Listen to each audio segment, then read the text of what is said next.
Can there be a rhythm of life? Will it always be chaotic? Are we just surviving in the overwhelm? In today's episode, I'll be sharing the 4 loving lessons that I've learned in creating routines that bring flexibility of parenthood and owning a pet, and letting you know that there are ways for us to thrive. In our most sleep-deprived moments, our children will teach us exactly what we need in order to learn and grow into who we were created to be. These are the loving lessons we will learn whether we were wanting to or not. I'm Irene Googe, your sleep coach, and I'm on mission to educate parents on how to help their young children sleep. Welcome to the journey. Now, in part 1, Raising Humans and Hounds, the Parenthood Connection, I was talking a little bit about going from fears to cheers. And if you haven't listened to that episode, I'm going to recommend that you go back and listen, because overcoming my fear of dogs is a huge part of this process. And so sometimes facing those fears will help us have that freedom.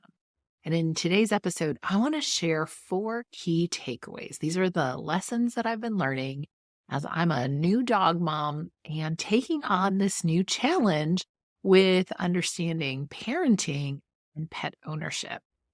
And so my first key takeaway is that it's important to establish clear boundaries.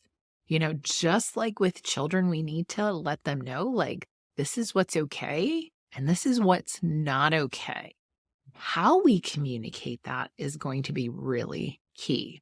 And I shared in the first episode that I was not really proud of how we were first disciplining our new furry friend, Scout. It was a little bit challenging. I was like, surely there has to be some sort of gentle dog training or something like that. And tuning in, watching Cesar Millan, understanding that showing up, being a calm, confident leader is really important. And he talks about being a calm, confident leader of the pack.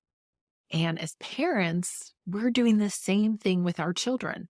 And when we are teaching this actually to our dogs or any pets, we're also modeling what that looks like for our children. So I think it's actually twofold. I think that there's just lots of learning opportunities when we're establishing some of those clear boundaries. And one of my key takeaways here is that oftentimes something I share with parents is like, we can't just parent from the couch. Like, I told my child what to do, or I've said it so many times. The number one tool and strategy that I share with families is that we have to take action. Action means we're going to actually get in and teach, what does it look like and what does it sound like? And that's a skill for us to develop as we're becoming a calm, confident parent and leading our little ones. And I had found that to be so true in helping Scout learn, hey, this is what's okay and this is what's not okay.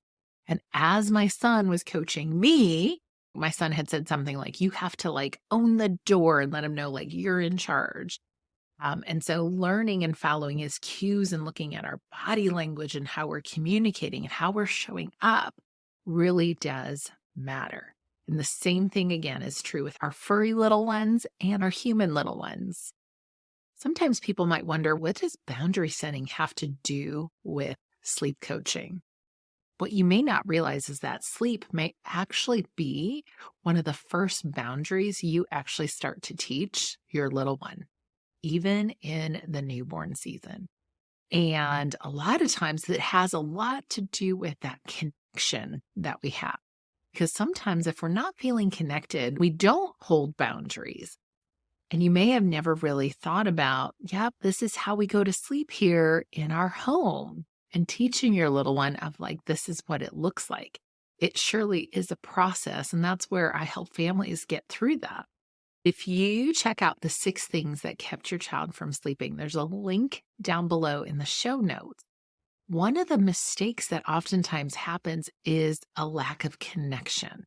And what happens is that as we have this lack of connection, there's this buildup of these big emotions between us and our child. And that actually can cause a lot of sleepless nights, and we don't even realize it.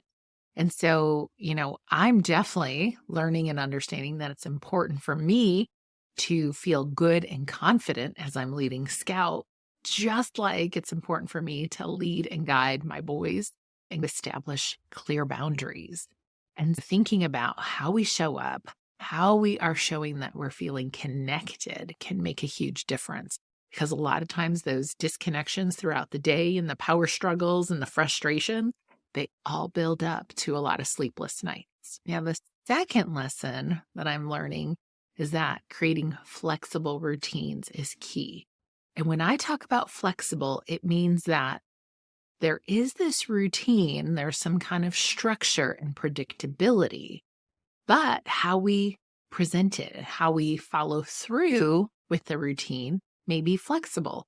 And we're going to work together in a relationship because one of the things that I'm learning with Scout is that he has a strong will and he knows what he likes. And I don't want to break his will, but I want to be able to lead and guide him through things.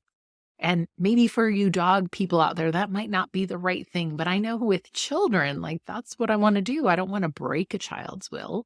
I want to be there to support them and allow them to understand, like, I'm in charge, and it's important to have an authority who's going to be leading, guiding them through setting those boundaries and those limits and creating the routines and saying, hey, this is what's taking place right now.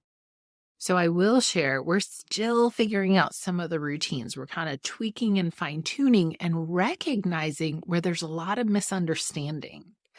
So we have not yet come to a place. I don't know if we will get to a place where we figured it all out. I think it's going to be an ongoing journey, but we're learning to communicate more effectively with Scout and getting us through some of the day-to-day things like with feeding and when he has his zoomies and recognizing his play windows. Because I will share with you one of the things that had me actually very scared was his play. I didn't know what dog play looked like. So that was something that was an essential skill for me to learn and figure out because I had no idea. I'm not a dog person. And so observing that, learning his communication and what he was doing and understanding that, hey, this is how dogs play was really key.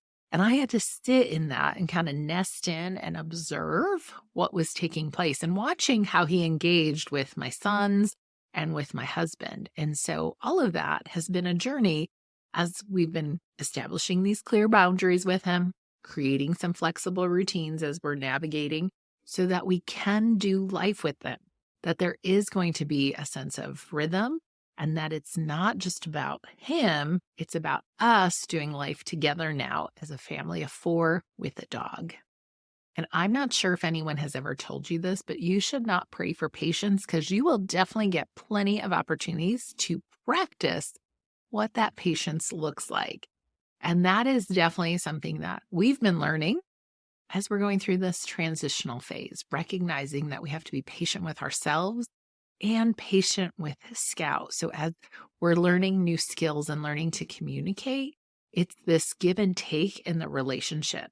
I'm talking about raising humans and hounds and the parenthood connection. Because in parenthood, it is not just about the child. It is about the child-parent relationship. And it's important to understand that there's some give and take. And the same thing is true with a dog. It cannot be just centered around the dog. It needs to be like, hey, we're going to do life with you. And so figuring and navigating that out. And so there's definitely been a need to have patience during this transitional phase. One of the things that was really fascinating to learn was about the 3-day, 3-week, 3-month rule. So if you don't know about this, as a new dog owner, I thought this was pretty fascinating, that it takes 3 days of feeling kind of overwhelmed and nervous, which totally makes sense as to what Scout was going through. And actually probably what I was going through too. And then 3 weeks of settling in. And we definitely saw that in our home. And now we're in that 3-month stretch of building trust and bonding with the dog. And so what's really fascinating about this 3-3-3 rule when it comes to dogs is that I think it's the same thing also for our children. It's like we have to kind of nest in and learn who they are in this season that they're in. So maybe when your child's a newborn, then as they grow and develop a new skill, you're figuring out, well, who are you right now? And it continues to grow and change. But especially, I think that whole first year for parents is just so much rapid change, and being patient in that process as our children are going through these transitional phases, and being patient with ourselves as we're also coming alongside and learning and growing with our little one. And my last loving lesson learned, and probably one of my bigger takeaways, was the need for self-care and recognizing that part of my stress and not feeling calm and confident was feeling like I had so much to do. And so by taking some time to figure out what is actually necessary and what can be let go was a really important exercise. So sometimes thinking through the things that we're dealing with in the day-to-day moments, recognizing what areas can I let go. And especially because we were in this transition of getting a new dog, building in some time for that learning curve. Because when we think about the learning process, we also need to know and understand that there is a learning curve. And so being able to take care of ourselves and get the sleep we need and be able to eat some of the basics can be really important. But also for me, what I found that was really helpful was getting out for those walks with Scout. And normally I was like, okay, when I go for a walk, I'm going to listen to my podcasts or I'm going to listen to my books on audio. But what was actually really important during the first 3 to 5 days when I was walking Scout was that I needed to learn and understand him. What is he communicating to me? What does he need when we're out on this walk? And how do I lead and guide him? And so as much as I was like, oh my gosh, I can't wait till he's just going to be my accountability partner. We're going to go for walks. We're going to do this. I had to step back and just kind of lean in and do some of that hard work as I was also taking care of myself. So it's a tricky balance. And I'm not sure if you can relate to any of this, no matter where you're at in your parenting season. Because a lot of times we don't realize that when it comes time to establish those boundaries, figure out those flexible routines, be patient with the transitional phases, and take care of ourselves in the journey, we may realize that these are some of the things that can help us raise better humans, raise better hounds. So I've had so many loving lessons that I've been learning along the way. I'd love for you to share with me any loving lessons you've learned from your hound or your human and what that looks like in your home. And don't forget to send this to someone who might need to hear this message as they're going through maybe a transition in their life and their parenting journey. Thanks for tuning into today's show. You can see all of the details and show notes below. And as you go out into your day, I hope that you'll make it your mission to be calm, confident, and rested as you lead today. Sweet dreams.